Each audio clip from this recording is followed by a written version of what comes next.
Welcome to Breaking the Couch, a weekly conversation demystifying what happens in and behind the therapy scene to support your healing journey. We're your hosts. I'm Dr. Dowdson, a licensed clinical professional counselor, a certified school psychologist, and a trauma specialist with Playfully Psyched. And I'm Dr. Jo Harchi with Soft Art Psychology, a licensed clinical psychologist. We're here aiming to provide you with mental health tools to address the cycle of generational trauma across the age span, from infancy and childhood to adulthood. For more information, visit our Instagram page at Breaking the Couch or our website, breakingthecouch.com. While we hope you love listening to and learning from our podcast, it's not a substitute for a relationship with a licensed mental health professional. So I thought it would be really good for us to talk about a topic that's been coming up, and you and I have also talked about this offline, but the inner child. We both engage in inner child work and find it really helpful for patients through their healing process and their recovery journey. But I'm not sure if people really know when they hear inner child what that is, so I thought we could just start there. Yeah, that's right. That's right. So with inner child, I tend to tell people, that we have different parts, right? And so, for example, we might feel racing heart, and totally go to your doctor if there's a heart problem. But if you feel like a racing heart, or you feel like a part of you that says do this thing, and then a part of you that says don't, right? That's absolutely perfectly natural and understandable. And within our systems, we also might have inner children or an inner child. And that's kind of for some of us a more tender part. For some of us, it's wounded parts. No matter what with the inner child, we are going to want to greet it with compassion and kind of gentleness. And that can be tough. That's easier said than done, sure. So there are certain things that folks can do in healing spaces, like with a therapist, around kind of de-escalating or bringing down the parasympathetic nervous system, basically chilling out and kind of greeting their inner child, much like you would want to greet a outer child out in the world, right? We're not going to run up and scream and be hopefully not, be tell me everything, do everything, and I'm here, I'm ready to have this open channel with you. And they're going to be like, what? And they're going to hide behind your leg and, behind the other person's leg and try to get away from you. And, the adults might do the whole, be polite thing or whatever.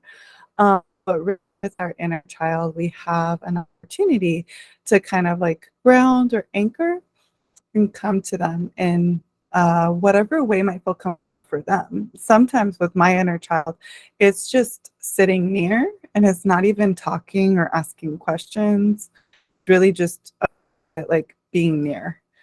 I acknowledge listening to you, this open channel. And people might be like, this is weird. That's totally fine. I try to think of it some people might get, for example, they got paid on Friday, just giving an example, and they have an itch to go do fun stuff or whatever. And then their other side is I've got to pay my bills. I don't need to spend money like this. So that might be an example of these different parts within. And so, we also have an inner child, and we can talk a little bit maybe about how we kind of cradle or be kind to the inner child in therapy and what that looks like clinically, maybe. Mm-hmm. So I think so too. What you said, I heard you say basically there's the soothing part or the gentleness when we're approaching our inner child. And then I heard you start to sprinkle in the play, right? The playfulness and letting your inner child out to play, and how there's a need and a place for both of those parts, even of the inner child itself. And so when you talked about maybe you get your paycheck and there's a part of you that wants to go out and do something fun or wants to go out and play. I love the example given this in an episode in season 1, where we kind of say, yeah, it's okay to, you know what just came up? I just thought about Tell me. your jellies. Can we talk about? Oh, I forgot. Did I ever get those jellies? You got the jellies. Where did those jellies go? I was so obsessed. Yeah, So you could talk about my jellies. yeah, a little bit, and it just cracks me up because, but the jellies. Oh, I did get the jellies. Yes, thank you. You have a better memory than I do. So we're talking about these shoes that they probably still exist, but they existed for us when we were children. And these like little plastic shoes um that had like see-through holes in them, and they were typically for children, right? And Dr. Jaharchi found them in her adult life and was like so excited about them and like wanted to get a pair, and then eventually got a pair. And I was just like, you're an adult wearing jelly? Like, but I just thought it was funny. I was like, she was so joyful about it. And then we kind of thought that's your inner child being able to like Mhm. play and wear these shoes that, you've always wanted to be able to wear, and like revisit that part of your life and that time of your life. And so, yeah, that's an inner child moment, right? And letting your inner child out to play, even no matter how old you are. If you want a pair of jellies, right? Like, and you can afford to get the jellies, go get the jellies, right? Like, it's okay. Yeah, it can totally be in all those kind of ways. I'm so happy you reminded me of the jellies because now I'm on those platform shoes that I had when I was a little older than the inner child. So I'm like, okay, let me not go there. I Gotcha. get what marketing is doing over here. They Mhm. know who I am. Yeah. Yeah. Let me They're not coming do for that you next. as they do. Yeah. Yes. But that's right. It's like it could be like an external loving on ourselves. It could be an internal thing of, sitting there and kind of like getting acquainted with, listening to the parts. The cool part is that not one part of us is driving the bus because some people will be like, well, my inner child doesn't want to go to work, but I have to. And I'm like, oh, yeah, we're not having the inner child send us these messages. It's just getting attuned with our whole self. Mhm. It's just kind of not stuffing down parts of ourselves. And the person who invented internal family systems says that there are no bad parts. Dr. Schwartz, he says there are no bad parts, no part of us, even these parts of us that we try and push down that we used to call like shadow parts in psychology, like addictions or these kind of things, like they're actually usually trying to protect us. And Mm. getting acquainted with them isn't as scary as we think when we come from a place that's anchored and we kind of allow all these things, doesn't mean we allow any part of, again, to like make decisions. It's Mhm. just that we're opening those channels or communicating with those parts of us. Yeah, I love that. I always have to draw connections. And so when I hear that and there are no bad parts, I think about shame and how I'm Mm. always saying, like, 'cause shame is the belief that the self, you as who Mhm. you are, is bad. Well, if there Mhm. are no bad parts, then the self can't be bad. Yeah. You And could tell me that every day. That is so good. Mhm. Mhm. so just like Yeah. wanting to put that out there, right? If there are no bad parts, then you can't possibly be all bad, Right. right? Mhm. Um, so I love that. And I also think about from like inner child perspective, right? And I explain this to people sometimes. When you experience a something traumatic in your childhood, oftentimes the sensory experiences, so how it feels in your body, the smells, the sounds, what people are saying, all those things get locked and trapped in that version of you, in your child self, right? And so even when we retell it or you experience it, you're experiencing it or retelling it through the lens of your 4-year-old self, of your 6-year-old self, of your 8-year-old self, Mhm. right? And so when we're thinking about these healing practices, right, whether it's meditation, just kind of sitting with your inner child, it's because we need to go back to that age. We need to go back to that experience in order to help that part of you heal, right? Um, Otherwise, it stays like that. And that's why we do Mhm. some of the external things too of like, yeah, go get your jellies, girl, it's okay. Because we want, the inner child to be able to play and experience joy in ways that were robbed from them when a traumatic experience occurs. one of the things that I do often is, and I might have talked about this in season 1, I don't remember, but when I work with adults, I tend to see them as like their 4-year-old self. And I'm not exactly sure why it's 4 years old-ish. I think it's maybe because it's that cusp of it's like 5 is a huge developmental age and change. And 4 is like right in the middle. They're not really what we think about early childhood and like baby and toddlers, and yet they're not at that huge like 5-year-old developmental shift. Um, so it's like a really vulnerable age, right? Mhm. That is often mistaken for an age where they're so capable, right? Because 4-year-olds Right. have a little bit more language and they're doing a lot more things. And, people are like, oh, but you're getting ready for like kindergarten, right? So there's a lot of like pressures on the 4-year-olds, but they're still so vulnerable and can't usually handle the pressures that are put on them.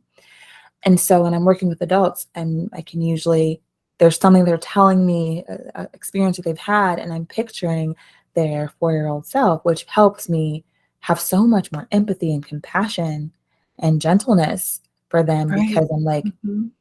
if I'm talking to an adult, we might be harsh sometimes with adults. We might say, just us as people, not necessarily therapists, but we might say things like, people have heard it, like, get over it, Mhm. or that was in the past, or time heals all wounds. You should be fine now, Or right? I'll find myself, like, struggling internally to kinda get what they're saying because I'm like, "Well, yeah." Yeah, Like, like, kinda why is this a big dismissing deal to you? inside. Yeah. Mhm. Yes, Until exactly. I see the 4-year-old, like you And say. Yeah. yeah, and then you're like, Mhm. "Oh," right? Because you see this little and you're like, "Oh, you got hurt." You're like, Yeah. automatically are like, "Oh, wait, like, how do I help Mhm. you?" Or, "How do I help you fix this?" Or, "How do I" whatever, right? And Mhm. so I feel like it just helps with so much empathy and compassion to realize, like, we were all 4 once, That's right? right. We were all for once. Mhm. Mhm. So I just think that can be really helpful. Um, yeah. Yeah, and when we do that as therapists, like, I remember, like, one of the times I was doing, like, several EMDR sessions in a row with someone or, Mhm. like, kind of extending the sessions, they were getting to different it was almost like, different lights, within the same light stream, like, kind of just this, different flashbacks essentially of their trauma, Mhm. and, they were kind of pushing out a part of them that scared them. And when I was able to, I think, see that part, and even though it was a scary part for them, it felt very, violent and scary and big and different from how they are actually, like very just kind and gentle. And when I was able to name that and see that part with compassion and actually gratitude, like, Mhm. "Hey, I actually really think this part because even though it's giving you trouble over there and internally, um, I see what it had to do when you were really little to help you to survive." So some of these parts, an inner child part might feel like lots of abandonment, for example. And so like another part might come in and protect. And, I'm no expert in this, but I was able to acknowledge that with them. And they were able to also thank that part. And then we got to kind of reducing the distress that they felt around the trauma. So it's like no magic, but it kind of feels like it, you know? Mhm. Mhm. I'm really happy about the inner child, yeah. Yes. I think healing for some people always feels like magic, right? Mhm. At this one point where you are in pain and you're hurting and you're scared, and then eventually there's a point where you're no longer in pain and you're no longer as scared, and then, oh my, where you actually feel good and joy Right. and excitement, Mhm. And so, like, we get in those points where you feel like I'm always gonna feel this way, right? Like, I'm always gonna be scared. I need to push this away. I gotta And so I think healing and experiencing healing allows for people to experience magic in some way. Yeah. I love that so much. Yeah, I'm really happy that we could talk a little bit about the inner child. I know you and I have referred to the inner child. I know in our episode with Devaney Knight, she referred to the inner child. Maybe even some of our other guests, I'm not sure, but we've talked about the inner child. So I'm happy we were able to take a beat and kind of explain what the inner child is. And then I love your analogy, and I use it in my own therapy practice of like picturing the 4-year-old within. Mhm. Um, and yeah, just to kind of have gentleness with all their parts. Easier said than done, but if you have questions, you could always ask us more. Yeah. Yes, please, please do, right? We want your engagement. Reach out to us, tag us on Instagram, leave a comment on our website, breakingthecouch.com. You can leave a voicemail if you want to, if you go in through Anchor, that's available too. We'll make sure that in the show notes, we will add the book. I think it's called No Bad Parts, right? By Dr. Richard Schwartz. So we'll add a link to our bookshop, which allows us to give back to local bookstores and does give us a little bit of a kickback.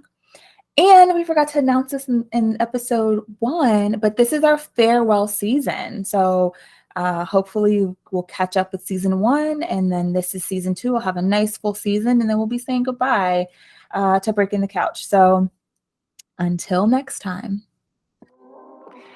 If you are looking for a therapist for yourself or your child, you can visit our websites, playfullypsych.com or softheartpsychology.com.